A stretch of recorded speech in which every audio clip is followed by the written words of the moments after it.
করে আল্লাহর সঙ্গে কিছু কথাবার্তা বলতে পারতেন। কিতাবে আছে যে 7 থেকে 10 বার উনাকে আল্লাহ এই সম্মানটা দিয়েছে। সুবহানাল্লাহ। 7 থেকে 10 বার। হযরত মুসা বললেন, আল্লাহ ওই যে 7টা আকাশ আর 7টা জমিন, তাদের আপনি বললেন যে আমার শাসনের অধীন হও। তারা বলল, আমরা আনন্দের সঙ্গে আপনার শাসনের অধীন হলাম, অবাধ্য হব না। আপনি যা আমাদের কাছে দাবি করবেন করে দেখাবো, যা করতে বলবেন করব, আনন্দের সঙ্গেই করব। আপনার শাস্তির ভয়ে, শক্তির ভয়ে বাধ্য হয়ে যে করছি তা না, আনন্দের সঙ্গে করব। ওখান থেকে একটা জিজ্ঞাসা হযরত মুসা বাইর করলেন। উনি বললেন যে আল্লাহ রাব্বুল আলামিন ওই 7টা আকাশ আর 7টা জমিন যদি ওরা অবাধ্য হতো, বলতো যে না আমরা আপনার ইচ্ছা মতো কথা মতো আমরা চলবো না, আমরা অনেক বড় ধরনের সৃষ্টি, আমরা অনেক বড় ধরনের সৃষ্টি, তা আমরা আপনার কথা মানলাম না, অনুগত হব না। যদি তারা এই ধরনের বলতো তাহলে আপনি তাদের বিরুদ্ধে কি পদক্ষেপ নিতেন, আমার এইটা একটু জানবার আগ্রহ। আল্লাহ রাব্বুল আলামিন পরিষ্কার বলে দিলেন যে এজান আমার তো দাব্বাতান মিন দাওয়াবিকা ইয়াকুলাহুন্না জামিআ, তখন আমি দেরি না করে, যেহেতু তোমরা কি করো, জগৎবাসী কি করে, একটা গাছ লাগাইছে ফল দেবে, একটা গরু খেলছে নাঙ্গল চষবে, একটা ঘোড়া বহন করবে, গাভী আনছে দুধ দেবে, এগুলি করবার জন্য তো। প্রত্যাশা যদি পূরণ না করে তাহলে কি করো, তোমরা সবাই করে ফেলো, গোস্ত রান্না করে খেয়ে ফেলো। ফল দেবে না তাইলে কেটে শুকাইয়ে জ্বালানি বানাইয়ে ফেলো, এইটাই তো করো। তা আমি তখন ওই 7টা আকাশ আর 7টা জমিন বুঝে নিবেন, এই যে পৃথিবীর তুলনায় এই যে সূর্যটা বললাম তো 13 লক্ষ গুণ বড়, তাহলে সূর্য এর তুলনায় 10 লক্ষ কোটি কোটি সূর্য যদি আকাশে রেখে দেন, তাহলে আকাশের বিশালতা এত বড় বিশাল যে সেগুলির মধ্যে এরা থাকতে পারবে, কোনো রকমের সমস্যা হবে না। এত বড় আকাশ আল্লাহ। দ্বিতীয় আকাশটার তুলনায় প্রথম আকাশটা হলো একটা ডিমের মতো, তৃতীয় আকাশটা আরো এত বড় যে তার তুলনায় দ্বিতীয় আকাশটা ডিমের মতো, চতুর্থ আকাশটা সেইটা আর তুলনায় 3 নম্বরের আকাশটা ডিমের মতো। এইভাবে সপ্তম আকাশের তুলনায় এই ষষ্ঠ আকাশটা একটা ডিমের মতো। আর কিতাবে লিখছেন ওয়াসিআ কুরসিয়্যুহু ওয়াস সামাওয়াতি ওয়াল আরদ, এই আয়াতের ব্যাখ্যায় লিখেছেন মুফাসসির যে আল্লাহ রাব্বুল আলামিনের কুদরত এর তুলনায় এই সমস্ত আকাশগুলি মিললে ছোট একটা ডিমের মতো। রাসূলুল্লাহ বলেছেন যে এই সব সৃষ্টি জগৎ মিললে আল্লাহর কুদরতি হাতের আঙ্গুলের ফাঁকে একটা ছোলা মসুরের দানার মতোই আল্লাহর হাতে নিয়েও রাখা লাগে না। আল্লাহর সত্তা এত বড় বিশাল, এত বড় বিশাল। হযরত মুসা পয়গম্বর উনি আল্লাহর কাছে বললেন যে আল্লাহ রাব্বুল আলামিন আপনি কি করতেন? আল্লাহ বললেন যে আমি আমার ওই লক্ষ লক্ষ কোটি কোটি পশু আছে, পশু যেগুলি পশু বাড়িতেও আনে না, ওই চারণভূমিতে থাকে, বনে জঙ্গলে থাকে, বিরাট বিরাট দেহ, এই ধরনের পশু বহু আছে। সেগুলির মধ্য থেকে 2-1টাকে ডেকে বলতাম যে এগুলি আমি বানাইছিলাম, কাজ দেয় না, আমার অবাধ্য হয়েছে, রাখতে চাই না, খেয়ে ফেলো। গায়ে ইয়াকুলাহুন্না জামিআন, একটাকেও রাখবো না, সবগুলো খেয়ে ফেলো, খেয়ে ফেলতো। ততক্ষণ হযরত মুসা পয়গম্বর মাথা চুলকাই নিয়ে ব্রেনটাকে স্বাভাবিক করে তারপরে জিজ্ঞাসা করলেন, আল্লাহ রাব্বুল আলামিন তো আপনার সেই পশু যারা আকাশকে ভাজি করা রুটির মতো খেয়ে ফেলতে পারে, ভাজি করা ছোলা বাদামের মতো চাবাইয়ে খেয়ে ফেলতে পারে, সেই পশু আপনি রাখেন কোন জায়গায়? তো আল্লাহ রাব্বুল আলামিন বললেন সেগুলি রাখবার জন্য আমার লক্ষ লক্ষ চারণ ভূমি আছে, ক্ষেত আছে, মাঠ আছে, সেই সমস্ত রাজ্যে তাদেরকে বলেছি, সৃষ্টি করেছি, এসব জায়গায় বিচরণ করো, খাও, আমি আল্লাহর প্রশংসা করো, যদি কখনো কোনো কাজে ডাক দেই ঝাঁপাই পড়বা। সুবহানাল্লাহ, সুবহানাল্লাহ। কি আমাদের এগুলি বিশ্বাস হয়? ওই হাবিব সেজদা নামক একটা সূরার মধ্যে আইন্নাকুম লাতাকুরুনা বিল্লাযী খালাকাল আরদা ফি ইয়াওমাইনি ওয়া তাজআলুনা লাহু আনদাদান যালিকা রাব্বুল আলামিন।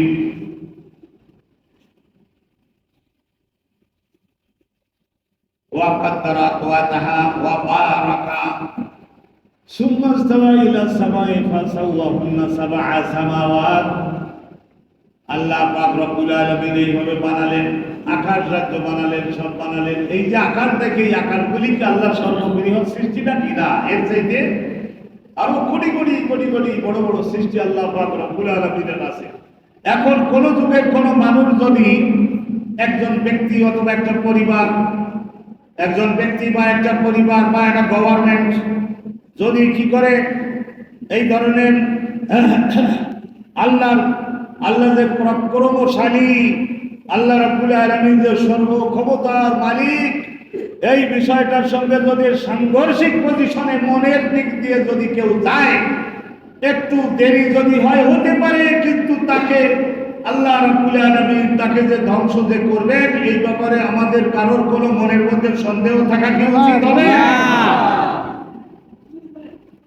ফেরাউনের কথা বলতেছিলাম, ফেরাউনের কথা। তো ফেরাউন যখন বলছে এই নদী আমার হুকুমে চলে, আল্লাহ বলেন যে এই কথাটা যদি তুমি না বলতে তাহলে আমি অবশ্যই অন্য কোনো শাস্তিও ডাঙ্গায় রেখেও তোমাকে দিতে পারি। নমরুদকে দিছি না? মারাত্মক একটা বিষাক্ত মশা, তার গোটা দেহের মধ্যে অসাধারণ এমন একটা বিষ আল্লাহ সৃষ্টি করলেন, সেইটা নাক দিয়ে ঢুকে পড়লো, অনেক গভীরে চলে গেল, দংশন করলো। এই 24 ঘন্টার মধ্যে সেখানে বড় বড় ফোড়া জাতীয় জিনিস হলো এবং যন্ত্রণা শুরু হয়ে গেল, লাফাল দেওয়া শুরু করে দিল এবং শেষ পর্যন্ত গোটা দেহটা তার ফুলে গেল এবং শেষ পর্যন্ত যে পরিস্থিতি হলো, আজ ইব্রাহিম পয়গম্বরের সঙ্গে তার এইভাবে সংঘর্ষের যাওয়া কি ঠিক হয়েছে? না। জোরে বলবেন না। ঠিক হয়েছে না। আল্লাহর শক্তির সামনে, আল্লাহ তাআলার শক্তির সামনে আমাদের শক্তির, সৃষ্টি জগতের শক্তির কোনো কি মূল্য আছে? না। আল্লাহ রাব্বুল আলামিন আমাদের কিতাবে লেখে, কিতাব বলতে যেমন শরহে আকায়েদে নসবির কিতাব, শরহুল মাওয়াকির কিতাব, আল্লাহ রাব্বুল আলামিন আমরা যেমন মনের মধ্যে যে ইচ্ছা জেগেছে সেই ইচ্ছাটা আর ব্যক্ত করবার জন্য আমরা এই বাকযন্ত্র ব্যবহারের মুখাপেক্ষী এই ওষ্ঠ, উপরেরটাকে বলে ওষ্ঠ, অধর, দন্ত, জিহ্বা, নাসিকা, আর এই সাইডের যে দেয়ালের মতো এটা হলো মূর্ধা, উপরের বলে তালু আর কণ্ঠ, এইগুলি হলো বাকযন্ত্র, কথা তৈরির যন্ত্র। এই কথা তৈরির যন্ত্রগুলি ব্যবহারের জন্য আমরা মুখাপেক্ষী, কিন্তু আল্লাহ রাব্বুল আলামিন মনের কথা ঘোষণা করবার জন্য এই ধরনের কোন গাল মুখ নাড়বার মুখাপেক্ষী না। ইন্নামা আমরুহু ইযা আরাদা আইয়াখলুকা শাইআন, কোন একটা জিনিস তিনি সৃষ্টি করবেন বা কোন একটা পরিস্থিতি তৈরি করবেন বা কাউকে ধ্বংস করবেন বা কাউকে ক্ষমতাবান বানাবেন, একটা বিরাট বড় সাগর ভরাট করে দিবেন, অন্য জায়গা থেকে মাটি ভেঙে এনে ভরাট করে দিবেন, মাটিতে পরিণত করবেন। এই বাংলাদেশের এই নোয়াখালীর ওই দক্ষিণ সাইডের এলাকায় বাংলাদেশের জন্য বিরাট সুখবর, প্রায় ছোট বড় মিলে 800 দ্বীপ, ছোট বড় মিলে 800 দ্বীপ আল্লাহ পাক রব্বুল আলামিন নিজস্ব কুদরতের সাহায্যে সৃষ্টি করেছেন। সুবহানাল্লাহ। যদি আমরা ইবাদত ঠিকমতো করি, যদি আমরা ঠিকমতো ইবাদত করি, এইগুলি ছোট ছোট একটা গাছের থেকে যেমন বিশাল একটা বট গাছ তৈরি হয়, এইরকম ছোট ছোট দ্বীপগুলিকে আল্লাহ রাব্বুল আলামিন এক একটা বড় বড় থানার মতো বড় এবং বড় বড় জেলার মতো বানিয়ে দিবেন, নদীগুলি ভরাট করে দিবেন এবং আল্লাহ রাব্বুল আলামিন আমাদের বাংলাদেশের আয়তনকে আরো 50,000 কিলোমিটার আয়তনটাকে বাড়াইয়ে দিবেন, কারণ আমাদের লোকজন একটু সংখ্যায় বেশি। আর হযরতে শাহজালালের তরিকায় আছে, জিকির করে, ইবাদত করে, হালালকে হালাল বলে, হারামকে হারাম বলে, বলে বায়ে তাইয়্যিবা লা ইলাহা ইল্লাল্লাহু মুহাম্মাদুর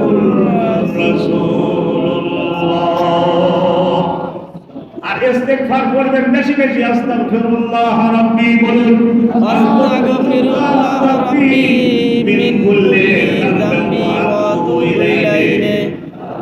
লা হাওলা ওয়ালা কুওয়াতা ইল্লা বিল্লাহিল আলিয়্যিল আযীম। এই জিকিরটা তো আমি আপনাদেরকে দিয়েছিলাম, লা হাওলা ওয়ালা কুওয়াতা ইল্লা বিল্লাহ। বলুন, লা হাওলা ওয়ালা কুওয়াতা ইল্লা বিল্লাহ। এই বিল্লাহ এই পর্যন্ত, এইটা যদি 100 বার দৈনিক পড়তে পারেন, দৈনিক কতবার? 100 বার। 100 বার যদি পড়তে পারেন, তাহলে আপনার কলমের এত উন্নতি হবে, এই কলমের এত উন্নতি হবে, ব্রেনের চিন্তার এত উন্নতি হবে যে আপনি এত নেক আমল করতে সৌভাগ্য পাবেন যে আল্লাহ রাসূল জানিয়েছেন যে আল্লাহ রাব্বুল আলামিনের আরশের নিচে লক্ষ কোটি রহমতের ভান্ডার আছে, ভান্ডার। সেই একটা ভান্ডারের 16টা মালিকানা আপনাকে দিয়ে দিবে। সুবহানাল্লাহ। একটা ভান্ডারের মালিকানা আপনাকে দিয়ে দিবে। বেহেশতের মধ্যে যে কোটি কোটি বছর ধরে ওখান থেকে বের করে করে খান, ছেলে মেয়ে নিয়ে খেয়ে কুলাতে পারবেন না। তা করবেন তো এই জায়গাটা, লা হাওলা ওয়ালা কুওয়াতা ইল্লা বিল্লাহ। এই জিকিরটা স্বয়ং রাসূলুল্লাহ বলেছেন উম্মতকে করবার জন্য, কিন্তু কয়বার যে করতে হবে সেইটা রাসূলুল্লাহ বলেন নাই, কারণ তিনি রাহমাতুল লিল আলামিন। মানুষের কষ্ট যদি হয়ে যায় সেই জন্য কতবার সেইটা বলেন নাই। আর একটা এগুলি আপনারা করেন, আপনারা দেখতেছেন যে আজকের এই দুবাইয়ের মতো তাদের দেশে যে বন্যার পানিতে উড়োজাহাজ পানির মধ্যে ভাসবে, এবং আমি হিসাবে দেখলাম যে 150 কোটি ডলারের মতো ক্ষতি তাদের হয়ে গেছে। আমাদের বাংলাদেশের অনেকেই সেখানে ব্যবসা বাণিজ্য করে। আমি জিজ্ঞাসা করলাম কিরকম রে, জাকাত ফাকাত গোলমাল আছে নাকি? বলে জাকাতের কুস্তি হাসলো, শিকারও হলো না।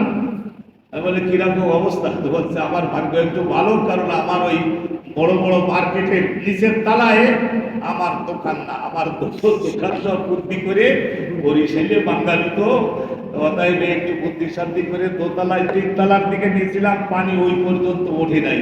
যাদের নিচের তালার দিকে দোকান বেশি কাস্টমার ধরবার জন্য নেছে আর জাকাত দেয় নাই, গোলমালে এদিক ওদিক হয়ে গেছে অনেকটাই। তবু আমরা তাদের পছন্দ করি। আমাদের বাংলাদেশের বহু মানুষ তাদের দেশে চাকরি বাকরি করে।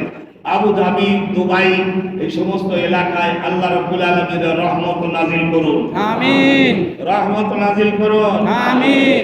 আমি তো একটু আরেক ভাইয়ের জন্য জোরে বলবেন, তারা ওই যে একটু কাফিলাতি সহ বলেছে, আল্লাহ তাআলা দুবাইয়ের মানুষদের জন্য রহমত নাজিল করুন, আমিন। সৌদি আরবের মধ্যে মহব্বত না, আল্লাহ সৌদি আরবের লোকজনের উপরে খাস রহমত মঞ্জুর করুন, আমিন। গতকালের রাতে ভালো বৃষ্টি হয়েছে, আলহামদুলিল্লাহ। তো এই সেদিনকে লালবাগের বলে দুইটা এত কান্দলাম, আল্লাহ এখন অত বড় ওলি আল্লাহ তোমার বান্দা সব মারা গেছে, আমরা যা আছি বাজারের বুড়ো মালের মতো আছি, তবে আমরা আশা করি রাসূলের উম্মত তোমার বান্দা, আমরা তওবা করে নিলাম, আল্লাহ আপনি রহমতের বৃষ্টি দেন। এমন কান্দাকাটি করলাম, চোখের পানি ফেলে কাঁদতে কাঁদতে বাসায় ফেললাম, কিন্তু হলো না। গত রাতে বললাম না ওই যে বসে তসবিহাতে দরুদ শরীফ পড়তে পড়তে ঘুমাইছি, একটা পাল্লা খোলা, তারপরে ফেরেশতারা মনে হলো যেন ঠান্ডা পানি দিয়ে জাগাই দিল। মৌলানা সেদিন পানি চাইছিলাম, দেই নাই, অপমানিত হয়েছ। মানুষেরা মনে করেছে যে কামেল পীর এখনো হয় নাই, সেই জন্য বৃষ্টি সঙ্গে সঙ্গে আনতে পারলো না। আমি বললাম যে আনবে কি করে, দেশে এত বেশি পরিমাণে ঘুষ খাওয়া শুরু হয়েছে, আর বাকিগুলা বললাম না। আমি ওই একটা পয়েন্টের উপরে আছি, ঘুষ ঘুষ ঘুষ, এমনি হয় আর ঘুষ, সব জায়গায় ঘুষ। এই ঘুষের কারণে কথা বলবেন, যতই মোনাজাত দেয় কাজ হবে না। আল্লাহ রাব্বুল আলামিন আমাদের জন্য সংশোধন দান করে, আমিন। সংশোধন, রহমতের বৃষ্টি। তার সঙ্গে সঙ্গে ওই জানালা একটা পাল্লা খোলা, তো আমার ওখানে বৃষ্টি ঢুকতেছে, ঠান্ডা রহমতের পানি। আমি বলে আও ফেরেশতারা ভাইরা দিতে লাগো আরো বেশি করে বাড়াও।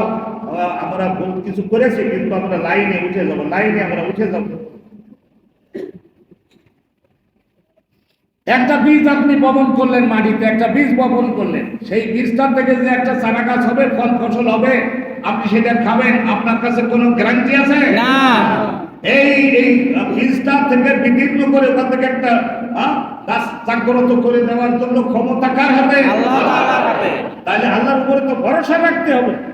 হ্যাঁ, আল্লাহর উপরে ভরসা রাখতে হবে। দেশের যারা মন্ত্রী, যারা ডিজি, যারা এমপি, তাদের আমি অবশ্যই সিনিয়র হয়ে গেছি দেশে, আমি আহ্বান জানাই, আপনাদের ভেতরে যদি কোনো এদিক ওদিক কিছু থাকে, আর দেশের যিনি মাননীয় প্রধানমন্ত্রী থাকেন, মহামান্য প্রেসিডেন্ট থাকেন, তাদের এই চিন্তাটা, এইটা খুবই আল্লাহ রাব্বুল আলামিন পছন্দ করেন। তারা যদি রাতে একটু বেশি করে ইবাদত করেন, আল্লাহ অনেকটা পারি নাই, ভুল করে ফেলেছি, ক্ষমা চাই, তোমার নাম গাফুর, তোমার নাম গাফফার, এইভাবে যদি তারা করেন, তাহলে আল্লাহর সঙ্গে কারোর সঙ্গে চিরকালের জন্য শত্রুতা কি থাকে? না।